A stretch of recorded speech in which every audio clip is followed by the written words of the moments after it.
Alors nous sommes donc mercredi, on est le 17 Tishri, donc premier jour de Chol HaMoed. Nous sommes arrivés d'Av Kaftet, Masechet Tamid. On était à la 6e ligne dans la Mishnah.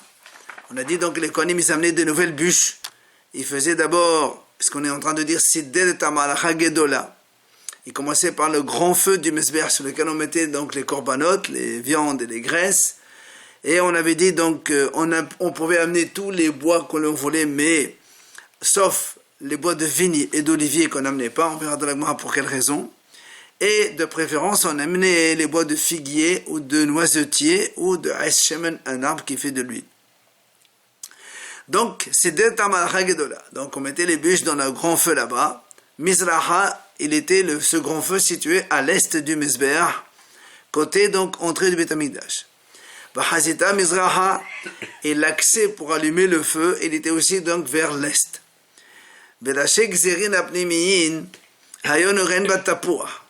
Et les bûches, elles étaient tellement grandes qu'elles pouvaient des fois atteindre ce qu'on appelle tapouah, c'est le grand tas de cendres qu'il y avait au centre du Mesber. Et on mettait donc de l'espace entre les bûches, ce qui permettait à ce que quand on voulait allumer le feu des fois, on rentrait des petites brindilles là-bas dans ces espaces-là, et donc ça va allumer, comme on fait dans les feux des... La Mishnah dit donc on prend de là-bas, de ces bois-là, du bois de figuier, yafim, c'est-à-dire donc qui ont bien brûlé, et après avec cela, c'est avec ça, avec ces bûches-là qui ont bien brûlé, on fait avec le deuxième feu du Mesber. Ce deuxième feu, lui, il servait à ce qu'on prenne de là des braises pour faire les ktoret, les encens dans le Mesber qui se trouve à l'intérieur, Mesber Halmi, dans le Hechal. Et la Mishnah dit aussi qu'il était situé ce feu-là, Kenered Ma'aravet Edelomit, Mashur, Menarken Klapes Safon Abba Amod. On a montré hier dans les photos donc de Gemara là-bas. Ce feu, il est situé sur le coin sud-ouest, donc sud côté face, et ouest, là où il y a le Echad, dans cet angle-là, Mashur, donc espacé du coin, vers le nord, Alba Amot, 4 amot, à peu près 2 mètres, en direction du nord. Be'omet Hamesh Sein Gehalim, ou Bishabat Be'omet Shmone Sein Gehalim, Sheshem Hayunotim Sheneba Zechelevona Shenechma Panim. Donc on a dit que ce feu-là qu'on mettait pour les ktoret, normalement on mettait des bûches qui pouvaient amener jusqu'à Hamesh Sein Gehalim, 5 mesures de braise. C'est à peu près 8 litres. Et au Beshabbat, donc si on fait Hamesh fois, Hamesh c'est 5, ça fait 40 litres. Et le Shabbat, on mettait un peu plus, parce qu'il fallait Shmon et c'est 8 Sein, ça fait à peu près 64 litres. Pourquoi? Parce qu'on avait besoin de plus pour Notnim Sheneba Zechelivona Shenechma Panim, puisque le Shabbat, les 12 pains qui étaient sur la table, on est donc distribués au Kohanim, au groupe sortant et entrant. Et avant d'autoriser à consommer ces pains-là, il fallait amener les 2 petites coupelles de Levona sur le Mesber pour les brûler, et on les brûlait donc à ce niveau-là. C'est pour ça qu'on avait besoin de plus de feu. Alors on a dit au début de la Mishnah que les Kohanim, au début, ils venaient sur le Mesber, et tous les morceaux de viande et de graisse qui n'ont pas encore consumé, on les enlevait du feu, on les mettait de côté, le temps de préparer un nouveau feu. Et quand on a fini de préparer ce nouveau feu, on remettait les morceaux qui n'étaient pas donc encore brûlés, on les remettait sur le Mesber. Donc on les remettait sur le Mesber, ce grand feu-là. Et bien sûr on mettait le feu dans ces 2 grands feux-là, le grand et le petit à côté. Après les Kohanim qui ont fini ce service-là, ils descendent du Mesber et ils vont aller vers l'Ishkat Agazit, là où se trouvait le grand tribunal rabbinique d'Israël de 71 donc juges, et c'est là-bas qu'on va continuer les autres nouveaux tirages au sort pour la suite donc des services du Beth Amikdash de la journée. Voilà donc la Mishnah. Gmara, Amarava Guzma. Alors on a dit dans la Mishnah que dans le tas de cendres qu'il y avait sur le Mesbeh, ça pouvait atteindre 300 corps de cendres. Or le corps c'est 250 litres ou 250 kilos. Si tu fais 300 fois 250, ça te fait 75 000 litres, un volume de 75 000 litres d'eau. Ce qui est énorme. C'est pour ça que Rava il a dit Guzma. En fait, on parle de façon exagérée. Il y avait un grand tas, mais il n'y avait pas autant. Et Rava amène aussi un autre enseignement que les Hachamim ont dit. Et Rava il dit c'est aussi exagéré. Lequel? Quand on dit Hishkut hatamid bekos shel zahav, amadava guzma. Nous on sait que on a déjà vu cette notion que avant de faire la shita des korbanot des animaux, on le faisait boire de l'eau. Pourquoi? Parce que ça facilitait le dépeçage. Quand on leur fait boire, ça facilite d'enlever la peau. Alors il dit que pour les korban tamid, donc les sacrifices quotidiens du Beth Amikdash matin et après-midi, tout cela on les faisait boire avec un verre en or. Les agneaux on les faisait boire avec un vin en or. Et Rabbi il a dit non, là aussi Guzma, on ne prenait pas un verre en or, un verre de ce qu'il y a. Guzma c'est exagéré. Ouais, mais le terme n'est pas approprié. Enfin, Guzma pour ça. Pour le premier. Maxime. Attends, Maxime, tu prends un verre d'or pour te faire manger, boire un agneau. C'est faux, mais c'est pas Guzma. C'est ça, c'est exagéré quoi. C'est pas une question de faux. Pour lui c'est exagéré. On mettait pas un truc. Amar Rabbi Ami. Il vient Rabbi Ami, il dit Dibla Torah Lashon Havai. Dibla Nevi'im Lashon Havai. Dibla Chachamim Lashon Havai. Il vient Rabbi Ami, lui, il dit on a vu, non seulement dans la Torah, que dans les Nevi'im, et aussi que dans le langage des Chachamim, que c'est vrai, des fois on parle de façon exagérée. Donc c'est faisable, quoi. Et il nous amène ces trois cas. Premièrement, il dit Dibla Torah Lashon Havai, aussi qu'on a vu que la Torah a parlé de façon exagérée. Tertiv, Arim Gedolot Ufsorot Bashamayim. C'est quand les Bnei Israël ils sont revenus de l'exploration de la terre d'Israël, donc ça s'est mal passé. Ils ont dit on a vu là-bas des villes entourées et fortifiées jusqu'au ciel. Alors on dit comment jusqu'au ciel? Ça n'existe pas jusqu'au ciel. Bashamayim Sakadat.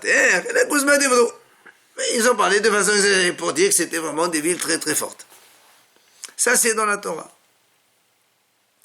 Dibedor Hachamim Lashon Havai Adamran Tapuah. Veshchut Tatamid Bechosh Zahav.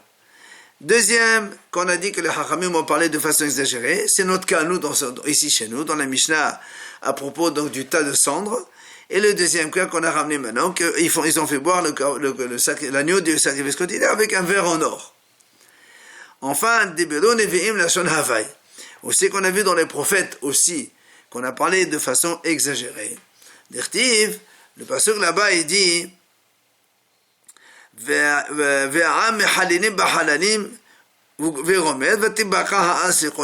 c'est lorsqu'on a intronisé Shlomo HaMelech, le fils du roi David. David, il a donné ordre, parce qu'il y avait le problème avec Adonia, qui s'est nommé roi, donc sans en référer à son père, le roi David. Finalement, Bathsheba est venue, et David, il a officialisé la nomination du roi Shlomo. Et quand on a nommé roi Shlomo, il y a marqué là-bas, on a commencé à chanter, à danser, et on a dit, il faisait tellement du bruit que la terre s'est fondue à leur bruit. Alors là aussi, c'est exagéré, c'est pour dire que c'était très très fort, mais là aussi, on voit qu'on parle de façon exagérée. Ça, c'est donc Rabbi Ami qui a dit que dans trois situations, on a vu que on parle de façon exagérée.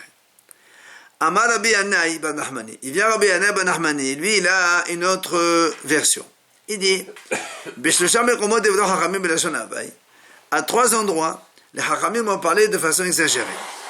Donc il n'est pas d'accord avec nous. C'est quoi les trois endroits? Premièrement, il dit, Ve'elohin. C'est quoi? Un tapouah. Le tapouah, c'est le fameux tas de cendres donc du Mesbeh qu'on en a parlé. Après, il dit, le deuxième, c'est le Geffen. C'est la vigne. On va expliquer ce que c'est. Et le troisième, c'est Parochet, c'est le rideau qu'il y avait dans le Beth Amikdash, celui qui séparait le Kodesh du Kodesh HaKodashim. Et quand Rabbi Yannai dit ça, là, pour Kemed Rava, c'est pour exclure, évidemment, que Rava, lui, il a dit à 3 endroits différents. Rabbi Yannai, il n'est pas d'accord avec lui. Pourquoi? Il dit, Détan, comme on a vu dans la Mishnah, que on est ishkot atamid bekos zehav et amar Abai Guzma, kamash malan hane en hatamla, en anyut bemkom ashirut. Alors il dit que, comme Rava a dit, que quand on donnait à boire à l'agneau, donc du sacrifice avec un vin en or, et Rava il a dit c'est exagéré, Rabbi Yannai n'est pas d'accord, il dit non, c'est pas exagéré, quel est le problème? Le Beth Amikdash, on est riche là-bas, et c'est pas pour un problème de donner à boire dans un verre d'eau en or, c'est pas un problème. C'est pour ça que lui, il n'est pas d'accord avec ça. Et donc, c'est quoi les trois donc, de Rabbi Yannai? Tapou Ahad et Amran, donc ça, on en a parlé déjà, le tas de cendres sur le Mizbeach. C'est quoi maintenant la vigne et le rideau? Il va nous expliquer les deux cas. C'est pas une façon de sanctifier en même temps qu'on donne l'eau et on sanctifie le... Oui, mais tu n'es pas obligé d'utiliser un ustensile en or. D'accord, mais... Bah, c'est pour ça que nous, on dit non, on utilise un ustensile en or. Lui, il dit que c'est exagéré. L'autre dit non, c'est pas exagéré. C'est sanctifié, le non, blé. non, dans le Beth Amikdash, on avait des ustensiles en argent, en cuivre, il n'y a aucun problème. Ah, d'accord. Alors, Geffen, c'est quoi cette histoire de vigne? Alors, la Gemara le ramène ici. Dites-nous, là aussi, c'est une Mishnah. Elle dit, Geffen Zahav Haïta Omed de Tapeta Hechal. À l'entrée du Hechal, il y avait là-bas une vigne en or. Une vigne en or. Elle se tenait là-bas. Ou modelé al gabé klunsot. Et donc, on prenait les branches de cette vigne, on les mettait sur des... On les tendait un petit peu comme ça. Maintenant, Bechol mi shemetnadev ale au galgir au eshkol. Et celui qui veut offrir soit une feuille de vigne en or, soit un raisin en or, soit une grappe carrément en or, mais on la suspend dans cette vigne en or qui était devant. C'est pour faire joli. Et non, elle ne peut pas pousser. Amar Rabbi Elazar ben Rabbi Sadok, il a dit Rabbi Elazar ben Rabbi Sadok, Maase Haya, il y avait comme ça une histoire à propos de cette vigne. Pour la déplacer, pour la enlever de là-bas, il fallait 300 Kohen pour la transporter. C'est pour te montrer combien elle était lourde. Et c'est ça aussi qui dit que c'est une exagération de dire qu'il y avait besoin de 300 Kohen pour transporter cette vigne. C'est là où Rabbi Yannai il a dit c'est une exagération. Maintenant, Paroret, c'est quoi le rideau que lui aussi il a dit que c'est une exagération. Dites-nous, là aussi il amène donc la Mishnah. La Mishnah dit Rabban Shimon ben Gamliel omer mishum Rabbi Shimon HaSegan. Donc Rabbi Shimon Gamliel dit au nom de Rabbi Shimon qui était Segan. Segan c'est l'adjoint du Kohen Gadol. Il a dit comme ça. Paroret, comment elle était faite ce rideau-là, donc qui séparait entre le Rodj et le Rosh HaKodashim. Ovia Tefar, son épaisseur était donc de Tefar, donc 8 à 10 cm, l'épaisseur de la paroi.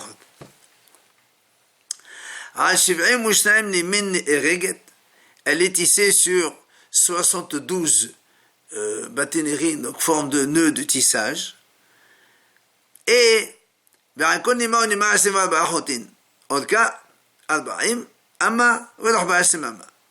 elle était faite avec 24 fils, c'est-à-dire donc quand on tissait le rideau, il y avait donc l'aiguille contenait 24 fils et on tissait 24 sur 24 pour donner cette épaisseur.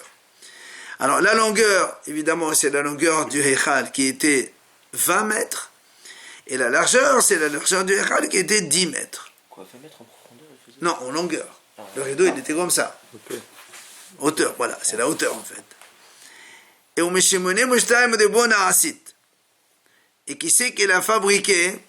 Il y avait Shmone Mushtaim de Bonaarot, c'est-à-dire le 82 fois 10 000, ce qui fait 820 000 jeunes filles qui fabriquaient ce rideau. Alors il dit, pourquoi on choisit des jeunes filles non pubères, pour ne pas qu'elles aient eu leurs règles, parce que si la fille elle a ses règles, elle va rendre tamé la parole. Donc vous prenez des petites filles en fait. Et on en fabriquait 2 par an. Et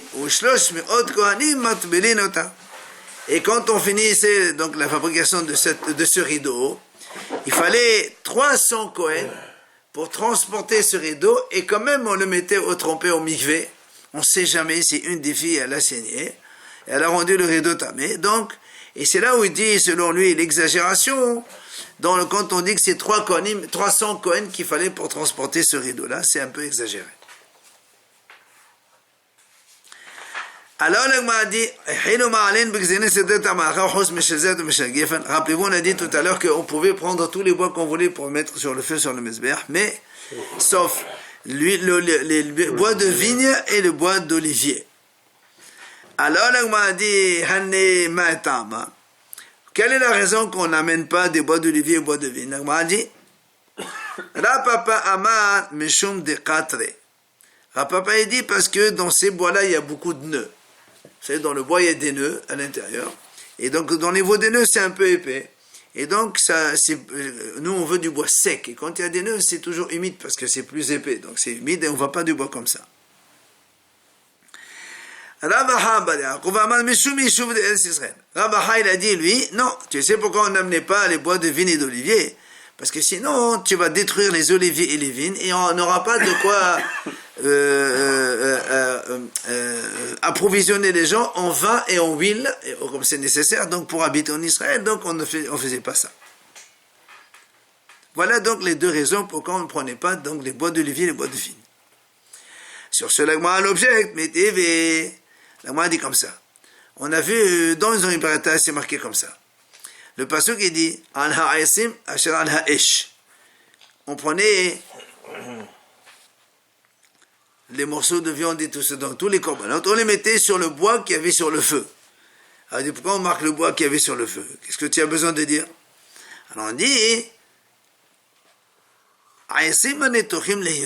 c'est-à-dire on prenait du bois qui bémet, il brûlait vite et formait du feu rapidement. C'est du bon bois, quoi. Et au Maïnéo, c'est quoi? Il dit, il dit, on prenait justement du bois, des arbres qui sont jeunes, que le bois n'est pas épais, et c'est pour ça qu'il n'y a pas de nœud dedans. Et donc ça brûle vite, c'est ça qu'on prenait. Alors on m'a dit après dans la Braïta, est-ce qu'on pouvait prendre n'importe quel bois? On m'a dit, oui, tous les bois sont cachers. Sauf le bois d'olivier et le bois de vigne, comme on a dit. Mais quand même, on avait l'habitude de prendre donc les petites branches de figuier, de noisetier et de hachem, c'est un bois qui fait donc de l'huile. Et Rabbi Eliezer Moussif, Rabbi Eliezer rajoute lui dans la liste de ce qu'on n'a pas le droit de prendre. Avshel maïsh, veshel alon, veshel dekel, veshel harouf, veshel shekma. Donc c'est des arbres de maïsh, alon, je ne sais pas ce que c'est des arbres de la... Donc que lui ici. Après le caroubier dit on ne prend pas non plus. Shikma, on ne prend pas non plus. Et le dekel, le palmier non plus, on ne prenait pas. Alors, là, moi, on dit, Bishlama, ce qu'on a dit tout à l'heure, que Rapapa, il a dit, pourquoi on ne prenait pas le bois d'olivier et de vigne? Parce qu'il y avait des nœuds là-bas, hein, dans les bois, il y avait beaucoup de nœuds et c'est pas bon. Hein. Alors, il dit, on comprend la mahloket dans cette braïta, entre le Tanakama et Rabbi Eliezer. De moi, ça va que Rabbi Eliezer dit lui, même s'ils n'ont pas des nœuds à l'intérieur, étant donné que ils ont qui vendent des là maintenant, il y a des nœuds de l'extérieur, donc on n'amène pas. C'est pour ça que Rabbi Eliezer a rajouté dans sa liste les alon, dekel, harou, shekma. Bon, il y a le mahlok. Il pense que ce qui est interdit, c'est d'amener les bois avec des nœuds à l'intérieur. Mais si il y a que des nœuds que l'extérieur, c'est rien. Et l'autre, il dit non, même de nœuds d'extérieur, c'est pas bon. Au moins, ça va qu'il m'a de la carte, mais il m'a gardé de la carte. Maintenant, il lui dit, étant donné qu'ils ne sont pas, il n'y a pas des nœuds de l'intérieur, on peut les amener même s'il y a des nœuds à l'extérieur. Donc ça, c'est compréhensible, la mahlok. Et l'élément d'Aman, mais celui qui a dit, à cause de l'habitat en Israël, on a dit, on n'amène pas le bois d'olivier ni de vigne parce que pour éviter qu'il y ait un manque, pénurie de vin et d'huile. Dès qu'elle minute, et le palmier, la Gemara dit, et tu ne crains pas qu'il n'y a pas de, à cause de, il y aura moins de dates et tout ça, donc c'est important, donc il y a aussi le problème des jours d'Israël. Alors Amalach, il te répond, il te dit, mais ta mère, et pour la figue, quand on a dit on prenait le bois de figuier, et alors tu crois pas que ça va diminuer la production de figues en Israël, et c'est pas bien non plus? Qu'est-ce que tu vas me répondre? Comment ça se fait qu'on prenait les figues? Parce que de l'armée d'Apéra, on prenait des figuiers sauvages qui ne faisaient pas de figues, qui ne produisaient pas de figues. Alors dans ces cas-là, dès qu'on a mis de l'armée d'Apéra, et dans ces cas-là aussi on prenait des palmiers. Il y a des palmiers qui ne font pas de date. Donc comme dans les figuiers, on prenait des figuiers qui ne sont pas productifs, alors on prenait aussi des palmiers qui ne sont pas productifs de fruits. Alors la Gemara dit, est-ce que tu as des figuiers qui ne font pas des fruits? Alors la Gemara dit, oui, comme il a dit Rahva, qu'est-ce qu'il a dit? Comment on peut avoir des types de figuiers qui ne font pas de figues? Rahva, il dit comme ça, on amène des figues blanches. Donc on les plante. Et quand l'arbre il commence à pousser, on prenait une corde, donc des savta, donc ce qu'on appelle fabriqué à partir donc des plantes de palmier, et on frottait l'arbre avec cette corde-là, on la frottait, de telle sorte que tout ce qui est dans le figuier, on enlève la peau de l'arbre, et du coup, le figuier ne donne plus de fruits. Et aussi, quand on va le planter, cet arbre-là,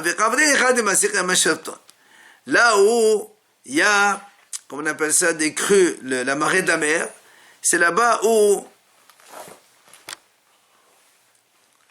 on plantait cet arbre-là qui ne fera pas de fruits. Et alors, donc, à partir de là, cet arbre-là, il va fabriquer du bois seulement, des branches, et même, il dit, des belles poutres, assez importantes, solides, quoi. Et il n'y a pas de fruits. Et 3 de ces poutres-là, la marzak al-hugmla, il dit, c'est-à-dire, elle était tellement solide, que même une poutre qui est posée sur un pont, elle n'a pas la solidité de tenir 3 poutres de ces poutres-là, tellement elles sont lourdes. Donc, c'est pour nous dire qu'il y avait, voilà, là-bas un cas où on avait des possibilités d'avoir des figuiers sans fruits. Après, on a dit dans la Mishnah, c'est d'Etamalachangedola. On a dit donc qu'on faisait le grand feu de Mesbeh, on mettait les bûches et on laissait une petite sorte d'accès là-bas pour pouvoir mettre du feu là-bas. Alors le Gemara a dit, Ma'etama, quelle est la raison? Ravuna ve Rav Hazda. Et Mahlok donc Ravuna ve Rav Hazda. Hadama kedesh haruach min hashevet ve hadama kedesh masedin talita misha. Il dit, pourquoi on laissait donc ce petit espace d'air entre les bûches? Un, il dit pour qu'il y ait du vent, puisque le vent d'est, il va souffler et bien sûr il va attiser le feu et ça va donc brûler tout le temps. Et l'autre il a dit non, c'est ce petit accès-là on le laissait pour pouvoir de temps à autre rentrer des petites brindilles et qu'on allumait, comme ça allume le reste du bois.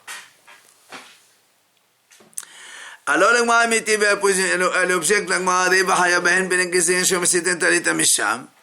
il dit mais comment tu dis que c'est de là-bas on allumait le feu? Pourtant on a bien dit dans la Mishnah qu'il y avait entre les bûches, on mettait des espaces, et donc on utilisait ces espaces pour justement mettre des petites brindilles, pour donc mettre du feu là-bas. Quand tu as dit que cet accès-là qu'on mettait à l'est, ça servait pour le feu, alors que l'autre Chacham, il a dit pour qu'il y ait du vent qui souffle et que ça attise le feu, c'est mieux. Amalach, il te répond, mais comment avdé? Et alors, il y avait ça, il y avait d'autres endroits, donc il y avait plein d'endroits où on mettait des accès comme ça libres, pour permettre donc au feu du Mesbéach de donc être toujours allumé et d'attiser le feu, et ça permettait à ce que les morceaux de viande des corbanotes donc soient consommés de façon rapide et meilleure. Voilà, on arrête là. D'accord.